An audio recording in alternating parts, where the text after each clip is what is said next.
If you guys are sick of hitting those ugly flub shots and those terrible thin shots, this is definitely going to be the one for you. Stay tuned to see how we hit nice crisp chip shots that come out of the middle and finish up closer to the hole.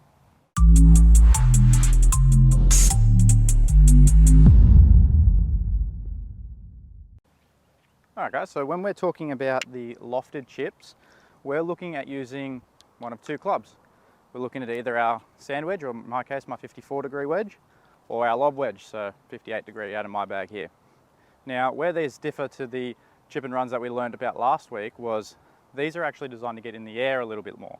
Spend a bit more time in the air, come down a little bit softer, which means they don't actually roll out as far. So they're a great chip if you're needing to go up and over something. Now the area I've got set up here on the chipping green is not exactly the best example of somewhere that we'd want to play a lofted chip for, but for the purpose of learning how to do it, I've set myself up here because it's nice and easy to set the camera up so you guys can see what I'm doing. Now guys, this is for a basic lofted chip shot, so obviously when you're around the greens and you get a little bit more advanced, there's different shots you can do to make the ball go higher, make it come out a little bit lower. This is just your straightforward basic lofted chip shot for beginners. We're trying to just make it get up in the air, land on the green, and not roll out too far, so we have some sort of control over it. So what we're going to do, we'll talk about the setup first. So I'm just going to go with my lob wedge. I don't need as much distance on my shot, so a little bit more loft on my... So as I was saying, I'm just going to swap out into my lob wedge because this chip shot's actually quite close. A little extra loft's going to help me stop it a bit. It means I can take a slightly bigger swing and it's going to go more up rather than low and longer. So when we're setting up to play a lofted chip shot, it's a little bit different to the way that we play the chip and run. So first things first, we are still going to grip down the club a bit more. We're going to grip down the shaft. I like to see with my students at least 3/4 the way down the grip. That's where I like to see it. Gives us that nice feel over the golf club, makes the club a little bit shorter so we can have a little bit more control over it. Now when we set up guys, we're going to be setting this up closer to our front foot. Remember guys, with our chip and runs we're getting up on that back foot there, trying to get the ball to come out a little bit lower. It's the opposite here, so we're going a little bit closer to our front foot. So when I set up for my lofted chip shot, I played about one club head in from my front foot. And I'm actually standing quite close to the ball because my stance has come in just like with the chip and run.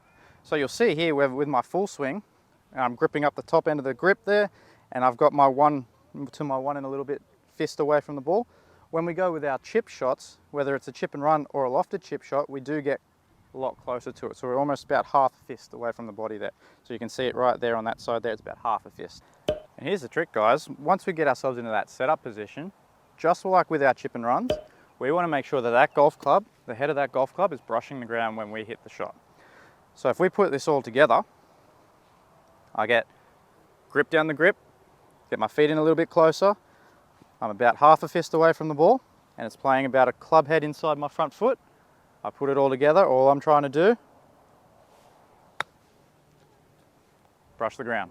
Alright guys, so if you're struggling with your contact with your lofted chips, I'm going to show you a quick drill that you can do to help get that contact a little bit more crisp. Now, a lot of the time what I see with my students is, whenever they try to play that lofted chip shot, we'll get that really, really ugly, thin sort of shot that goes way, way across the green, or you get that really, really bad flub shot that's even worse. A good drill to help you with that is actually getting your back foot up onto your toe and taking your chip swings. A lot of the time, whenever you're new to chip shots and whenever you're new to the lofted chip shot, you don't have awareness for where your club is actually bottoming out. What do I mean by bottoming out? Well, that's the section where that golf club comes back down and touches the ground. Now, if we bottom out too early, that's where we hit the ground back here and we flub it. If we don't bottom out at all, that's where we go through, hit up on the ball, rolls across the green. So this drill here is designed to help you get your weight on your forward foot and take those swings which come through and brush the ground.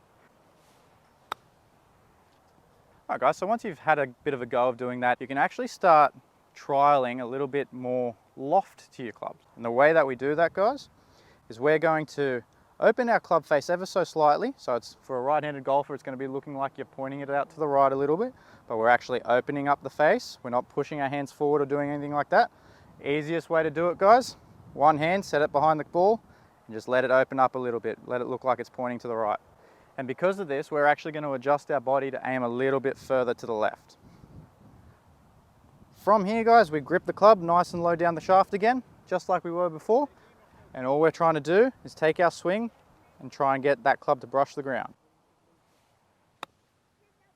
And what you should notice from that, guys, is that golf ball is going to start popping up in the air a little bit more. Now, as you practice it and as you get used to it, you might see that it'll pop out to the right a little bit. That's very, very common. If that keeps happening to you, just try closing your club face off a little bit. A lot of the time what ends up happening is when people try to open up the club face and add that loft, they go way too far, point the club face way out to the right. Next thing you know, you make your center contact, the chip feels good, but it all starts out going to the right. All right, guys, well, I hope that gave you a little idea on how to go about learning how to play the lofted chip shot. Now, obviously, there's a reason why I taught the chip and run first. It's a much safer player to go with.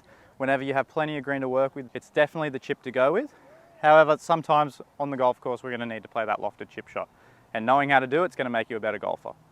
Obviously, guys, this doesn't replace going for a lesson, and if you go see your local PGA professional, they're going to be able to tailor your swing to you. All this lesson's designed to do is give you an idea on how to go about learning it. Always best, go see someone to give you a hand.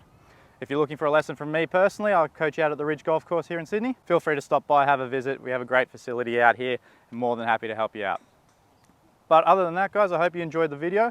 Like and subscribe. There's plenty more good stuff coming out. And just remember, guys, this is a great way to chip, but this way is way better.